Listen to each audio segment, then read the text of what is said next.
Welcome to Digital Asset News. Take the top stories in cryptocurrency and digital assets and break it down to bite-sized pieces. So today, interesting stories all about Cardano. So first up, Cardano prepares to welcome SingularityNET as its Ethereum contracts gets terminated on May 31st. And this is just the beginning because we're looking at ERC20 converters and different projects that were on the Ethereum blockchain, which are going to be moving over to the Cardano blockchain, and how much is really going to eat into Ethereum's dominance and what is happening. So we're going to take a look at what is going on there, on top of how I believe things are actually going to move in the right direction for smart contracts as they get rolled out in a three-tiered stage, and what this really means for the Cardano ecosystem.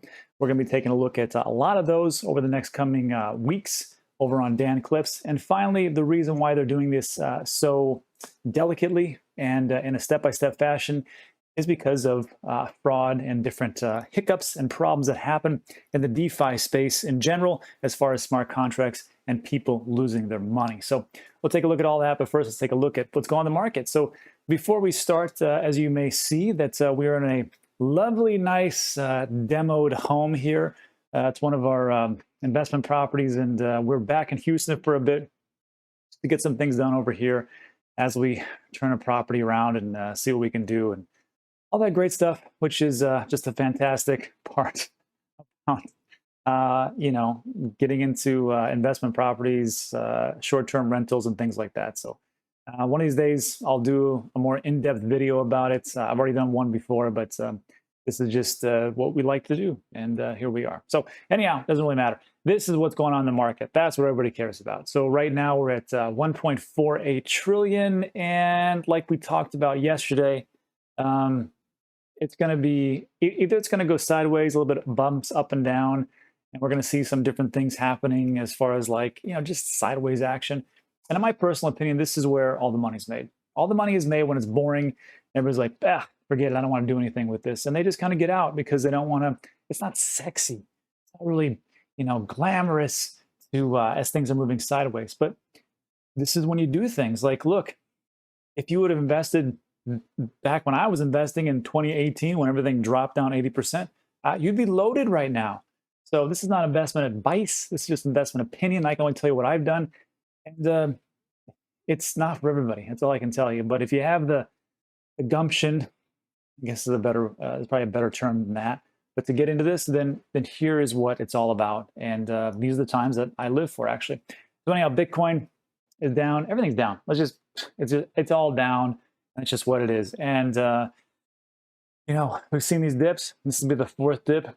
And people are always asking me what's going to happen over the weekend. Like I said, I'm like, well, I don't think it's going to go on 25K, but I do think we're going to bounce up and down a little bit. It's Memorial Day weekend for Americans, so we have a 3-day weekend. I don't think a lot of people are going to be doing a ton of trading in America, maybe outside, of course, but I just don't think it's going to be massively, bad to like 20K or something like that. People talking about. I just think it's going to go bounce around. It's going to get boring. People are going to jump out because they don't really care. And people like me and you probably just sit back and go, cool, I'll just accumulate until everything takes off at the end of the year, which is what I think is going to happen. Anyhow, that's what we have in the market. Everything's red, and that's what it is, except for Matic. Wow, 26% for 7 days, but even they're down 4% because Mark Cuban came out and said, I'm buying a bunch of Matic. Guarantee he doesn't know what the heck it is. I guarantee he knows the layer 2 solution. I don't think he knows everything about it, but he's probably got his hands into it, and the price up a little. So good for that. I own Matic myself a little bit. Okay. Anyhow, here's what's going on as far as Cardano. And this is what I think is going to be the next big thing. This is like the 5th time I think I've talked about this. I really do believe that Ethereum had its day in 2017, and all the ICOs are built on it. Okay, granted, that makes sense. And then everything was going on along swimmingly, and then different things happened with the ICOs. Didn't work out so hot, a lot of them. And then we move on into the gas fee issue, and then Binance Chain came up, and they had their day, and a lot of things are built on that. Now I think with smart contracts coming forth with Cardano, I just don't understand why people can look at this and go, yeah, Cardano's a ghost chain. Nothing's going to happen. I really, truly believe that a lot of things are going to be built on Cardano, and it's going to just explode. On top of that, people think that Ethereum is going to be, the dominant force forever. Could be. I have no idea. I own both, and it's not my place to say, you know what, this is definitely going to be it. I'm just an investor, so I just hedge my bets and go from there. And I think Cardano is going to do pretty well over the next couple of months. So the first sign I can see is different projects jumping ship, projects that were on the Ethereum blockchain, which are saying, you know what, there's an ERC20 converter that's out, and we're going to be doing these smart contracts. Let's just go over to Cardano because we want to go where the fees are low. And then people will come back and say, but you don't understand, because Matic and layer 2 solutions, and it's going to be awesome. Sure, it could be, but that's where this company wants to go. So let's take a look. Anyhow, what's happened here? Well, SingularityNET, a decentralized artificial intelligence platform, will terminate its old Ethereum contracts on the 31st of May, following a snapshot taken on the 28th of May. So if you have any SingularityNET tokens, just know that there is a process, there is a website. I will link it in the description below, SingularityNET.io. At the very top here, it says AGI to AGIX hard fork, upcoming May 28th. Don't wait, take action now. And it tells you exactly what to do. So they're going to be going from Ethereum over to Cardano. So just so you know, that's what exactly is going on. And then it says here, Cardano will officially become a smart contract platform, and it will take bites out of the competitors. Thanks, we all know that. The first Alonzo testnet has gone live. Great. And then this is the interesting part. SingularityNET to generate 1 billion AGIs on the Cardano network. So they're going to generate 1 billion, the token, on the Cardano network, in addition to the AGI token that has a supply of 1 billion Ethereum. The entry of tokens produced in Cardano into circulation will last for 91 years, and the Ethereum-based AGIs will start to be considered illegitimate. I think it's going to be a little faster than that. I think it's going to just go away. Look at the website. It explains it quite clearly. But just so you know, first of all, the circulating supply is 1 billion. The price right now is about 4 cents or so, so not too much. But the question you might ask is, what the heck is Singularity.net? Well, Singularity.net, decentralized marketplace for AI, artificial intelligence. It states there's a significant gap between the people developing AI tools, researchers and academics, and the businesses that want to use them. Organizations need a more customized solution that a single AI project can offer, and research projects oftentimes have trouble accessing a large enough data, and this is where SingularityNET closes the gaps. So here's how, there's an example that they gave, because they have that. They are the ones that created the Sophia AI robot. And what they say is, like, they will put the artificial intelligence in and go, okay, let's say you have a business and you want to go out there and take a look at all the different websites as far as like videos and put some kind of data input into it. Well, you're going to need some artificial intelligence to actually go to the website to actually make that happen. Artificial intelligence to actually take a look at the video, assimilate it, see what you need to know, and then put that into some place. And then the third part could be any kind of like storage or whatever else. So you need 3 components for AI. Singularity.net gives you all those AI different types of aspects, and you can pay for those instead of having to work it all from scratch. And that is the power of Singularity.net. So I think it's an interesting concept. Let's see if it all works out. But they've been in the game for quite some time. They're the ones that gave us that crazy Sophia robot. So we'll see. But to finish this article up, this was the interesting part.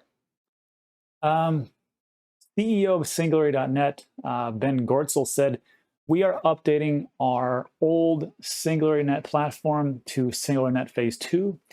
In our own words, our old platform works fine, not counting the well-known shortcomings of the Ethereum blockchain." That's just his words, not mine. And there will be many improvements in Phase 2, one of which will be Cardano, a much more advanced blockchain. So look, these guys are at the forefront, doing some pretty ambitious things. So we'll see if it all works out. But this is just one example of projects moving from Ethereum over to Cardano. No, and some people will say, well, that's just one. But how many do you really think are out there that are looking at this going, let's see if Cardano can pull it off.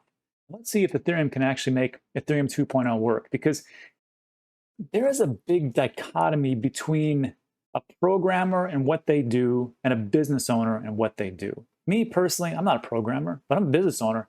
I can tell you right now, if something is expensive for me to use and doesn't work too well, I'm going to the next thing because it's my job to make money for me, my family, and also my employees. So if it's not working, I'm not here to be a rah-rah cheer boy. I'm here to make a bottom line, make a buck. And that's how it works. So if I have something that's going to work a little bit better, I'll probably go that route. Now, later on, if something happens where it's like, oh, well, you know what, Ethereum 2.0 is good and it's really fast and there's no gas fees, I might consider coming back. But again, business, this is just makes sense to me. I'm like, if it's not working, I'm out. And that's what I can really tell you.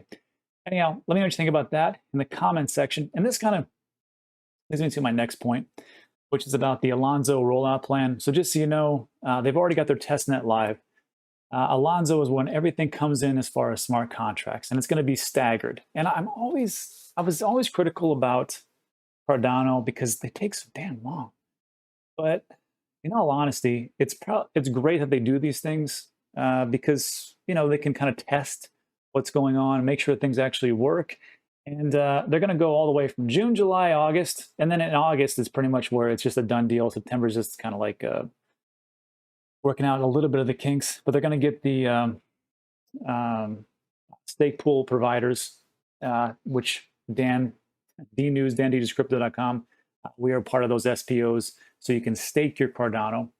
And when they get everything involved, the first one will be just a couple of ones in June, July, pretty much all of them, and then September it's like a hard rollout and off they go. I think it's pretty amazing they can actually hit these numbers and actually make it happen. I think it's gonna work. It seems like they've been hitting their goals every time. So again, we will see. So I think it's great that they do these things to make sure things work, because this is the problem that I see with projects that come out too fast and really just don't do too much testing and reviews and things like that. You get stuff that happens kind of like this. And this is, what is this? Burger or Binance Smart Chain, Burger Swap. Loses 7.2 million from a flash loan attack. And when we look at these, we just see numbers. You just see like 7.2. You're like, well, who cares about 7.2 million? Why aren't we over, like 1.4 or $5 trillion in a market cap? So who cares about 7.2 million? You know who cares? The people that lost that money. And this is just a prime example of just a little bit that could happen. Now, extrapolate that out to an entire large ecosystem of a large market cap, and they get into DeFi and they lose 100 million, 200 million, $500 million. That is a catastrophe. So I'm glad that Cardano is doing these types of things. And again, I was critical before, but get it now, especially because of examples like this. So this is what happened, just as a recap. At around 3 a.m. on May 28th, Burger Swap on the Binance Smart Chain encountered a flash loan attack. 7.2 million was stolen in 14 transactions. This is what's amazing to me, is that hackers can like do a little bit of work. I mean, I don't know how much it takes. I'm not a hacker, but just do a little bit. Don't have to leave their house, and they're millionaires. So like, I just saw a Guy Ritchie movie, and it was all about a bank heist. And I'm like, man, it's a lot of work. Like, why wouldn't they just, if you were just a hacker, you want to do all this work. And I think this is the big thing, because it's just like money sitting out there. Why wouldn't these hackers do it? You need somebody to really come in and do an audit, take a look at all the different potential pitfalls that could happen, and then protect against that, because this obviously was not the team. So here's what happened. Users can add liquidity and earn the project's native token, the Burger. Hackers created their own fake coin, okay, and formed the new trading pair with Burger. This was the route. Burger to fake coin to WBNB, through Burger, back to fake coin, trading pair, attacker re-entering Burger Swap through fake coin, and manipulated a number of reserve 0 and reserve 1 in the pair's contract, causing the price to change. And just so you know, flash loans are smart contract-based schemes that allow the issuance of loans within a single transaction or attack. So that's the problem with smart contracts and DeFi, and makes a lot of sense of why Cardano is doing a lot of their due diligence to make sure this kind of nonsense doesn't happen. And my last point is this. I do believe that if you're looking at some massive gains, this is investment opinion, not investment advice. This is what I'm doing. Take a look at the ecosystem that's happening with Cardano. Again, I think Ethereum with their ICO days and everything's being built on it, and decentralized exchanges and DeFi, they got a lot locked up. But now you got somebody coming right behind and going, you know what? We can do a lot of things too. And if you want to come over to where it's faster, it's a lot cheaper. We got a lot of things going on as far as like development goes. This could be your opportunity to get into our system. And I've already interviewed the guys over at Indigo and Liquid, Charlie, which is their Oracle, and Sunday Swap and Card Starter. I've already reached out as far as, and also Tesseract. So right now is not a good time to do like you know, the first part of the interviews, and then I have to put them all together because it's just not a great time right now. I'm just busy. So I'll put those all out in Dan clips, and these are the things that I think that as they move forward, these are the things that I'm going to get into heavily because I believe this is the next